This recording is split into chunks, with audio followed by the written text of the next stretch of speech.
Hello and welcome to Practical Knife Reviews. Today for you we're looking at another vintage knife. This is a Colonial, as you can see, Colonial, Providence, Rhode Island. Actually just says Prov USA, but it's Providence, Rhode Island. Made in the USA, Stockman. So you can see you've got your long clip point blade. You've got a sheep's foot blade. And you've got a spade blade. Now you can see this has a lot of pitting and whatnot on the blades. This had quite a bit of rust on it when I got it. I did a lot of sanding and polishing to get as much of it off as I could, and now it looks pretty decent. I got it for really cheap though. But yeah, high carbon steel blades, carbon steel back springs, jigged plastic handles that are meant to look like, I guess they want it to look like stag, though it doesn't really look like stag. But in any case, I really like these old Colonial knives. I've got a few of them, and I got a really good deal on this one. So let's see, do I have this sharp? And that's a good question. I forgot if I sharpened this after I cleaned it up. Indeed I did. Oops.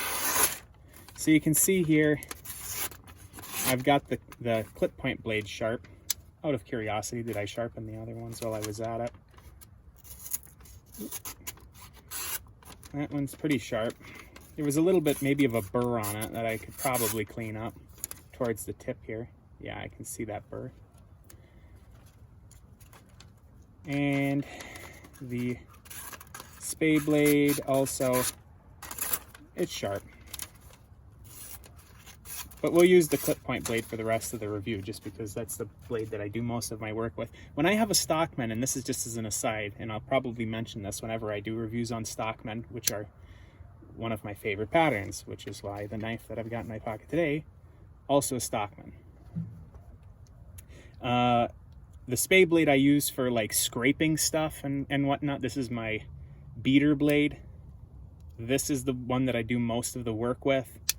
And then this, the sheep foot blade, my favorite blade shape actually of the bunch is the one I use the least. I keep that one blazing sharp, although obviously I have to touch this one up. So we'll do the apple before we do the wood. Oh, actually, we'll do the cardboard before we do the apple. Come on, Henry, what are you doing? Okay, how did we do on cardboard? That was pretty easy. A little bit more resistance on that one. No resistance on that one. Definitely could do your cardboardy type tasks with it. Let's grab an apple. Now, Stockman, here's the other thing about it with this, kind of straight back shape. None of the blades protrude too far. I mean, the sheep foot comes up a little bit, but you can see it's a pretty small profile. Reverse grip is very comfortable with this. I could squeeze real hard and yeah, no issue. It's very comfortable. And you can see with these, and I've mentioned this before, these vintage knives have really thin blades, at least very thin behind the edge, which makes it, there's a little rotten spot there, which means I'll be eating this one. That's your apple, then. Yeah. I get the good one. So anyway, it's a very thin blade, nice profile, sharp, makes peeling this apple very, very easy, and it's very comfortable in the reverse grip. Okay, now we'll do wood. Set this over here so it doesn't fall over. Okay, here we've got pine, which is a softwood. Knocking everything over. Softwood. So this is, if you're out camping and your feather sticking, this is a demonstration of that. But also if you're using these sorts of knives for carving, whittling, this will give you an idea of how these work on wood. So here we have a softwood, and how are those feathers, Ma? Yeah, that came out really good. I didn't think it would be as good as it did. And here we have red oak, which is a hardwood. It's the hardest wood we've got in our forest. Let's see if I can get in there. There's a little bit of a curve this way, so it makes it difficult to try to get going the whole way because I have to turn the angle. Let's try a different face. Maybe this one will be easier with it curving away from me. Or maybe not. Let's try another angle again. I know that this will work on here because I did test it on here when it came in fresh and new with the rust still on it. But for some reason right now, not doing a great job. Probably me, because when isn't it me? It's always you. It's always me. So, I mean, you can get feathers. These feathers are actually pretty bad.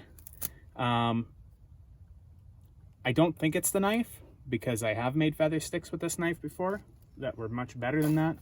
But, you know, maybe it is a little bit the knife, because those feathers on the oak were not great.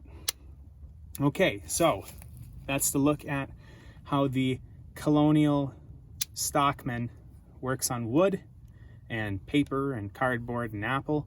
You can see it works pretty good, other than maybe on the red oak, not as great. But pretty nice knife, and we'll take it inside and we'll take a look at the specs in just a sec. And we're back on Practical Knife Reviews. We're continuing our look at the the vintage Colonial Stockman with jigged plastic. That I believe that this is supposed to look like stag, though, as I said, it doesn't really look like stag, but they don't look bad, actually. In my opinion, I don't know, maybe you have a different take on it. Yeah, it's kind of plasticky looking to me, but not bad. So again, we've got a clip point, and let's get a close-up look at, let's move that light. There you can see Colonial Prov USA. And as you can see, there was a lot of pitting, but there was really a lot of rust on it before I cleaned these up. So you've got your clip point blade with a long pull, which I do like the long pull. You've got a sheep foot blade.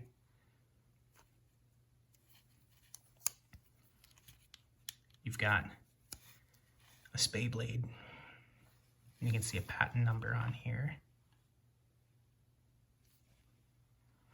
But yeah, carbon steel blades. These two have lost a bit of their snap, but the spring is still functional. That one still has a little bit of snap to it, not on the close. The clip point blade's in pretty good shape, though. The spring is there. The snap is there. I mean, in my opinion, this would have been a budget knife when it was sold, but it's a pretty good quality knife for being a budget knife, in my opinion. So I'm going to get the ruler going. Mom, why don't you give your impressions of this knife, since I've done all the talking so far? Well, one of my main things that I would review a knife on is how easy it is to open, and I do like that it opens relatively easy and still has that snap to close. We're right at about 4 inches here closed. Overall, with the clip point blade open, it's right at 7 inches. Clip point blade's right at 3 inches with a cutting length of about 2 3/4 inches. And I'll just give you the measurements of the other two blades. A sheep foot blade is about a little bit, maybe a smidge over 2 inches overall, with a cutting length of about 1 3/4 inches. And the spay blade is right about 2 inches overall with a cutting length of 1 3/4 inch. Now I'm going to pull the scale out for a weight measurement, and Ma, why don't you talk about, you know, the style, the blades that are there, how the knife looks overall, and whatever other impressions you have of it. Not a fan of the handle, the plasticky look of it, but the knife itself I actually like, is probably one of my favorites. See, we got 2.9 ounces, which is 82 grams. It's not too heavy for having 3 blades, and yeah. Why don't you give some other impressions? What else do you think about it? Yeah, it's not that heavy to carry. I said it's actually one of my favorite, because of the opening. It is obviously is what's impacting the way I think of the knife, but the easy open is How do you like the long pull on this blade as opposed to a more typical nail neck? I think that it was probably the reason why it was easier to pull open for me. Yeah, it probably has some contribution at least. And yeah, I really like Stockman. They're one of my favorite patterns. I carry Stockman all the time. Though I think that this Stockman is bigger than most. Let me see, I've got a standard. It is, that's another reason I think. I've got a standard Stockman in my pocket, and Oh no, they're the same size. Well, anyway, that's the look at the vintage Colonial, made in the USA, Stockman. As I said, this would have been a budget knife. You can look on eBay for them if you want them. What year do you think that was? I'm gonna guess early 70s, but I really have no idea. Viewers, if you know, because Colonial didn't do a very good job of cataloging when what all of their models are called and when the models were made, and I've looked. So if you know when this specific knife was made based off of anything that you've seen, let me know. I can tell But you I'd that say comment. early 70s, huh? It's from probably our favorite craftsman area of the country, from the early 60s, 70s. Providence? Yep. Providence had all kinds of craftsmen and jewelers and all kinds of stuff back in the day, but they're all gone now, so that's a little bit sad. But anyway, would you recommend people to keep an eye open for Colonial knives like based that. off of this one? I don't know if we've done any other Colonials on the channel yet, but Yeah, this one's a great one. and you know that Boy Scout knife that I have, the mint condition one, also a Colonial, and we'll be taking a look at that soon, but we will not be doing a full review on it because it is mint condition, so that's something for you to look forward to. But that's all for today on Practical Knife Reviews, and we'll be back with you again for another review very soon.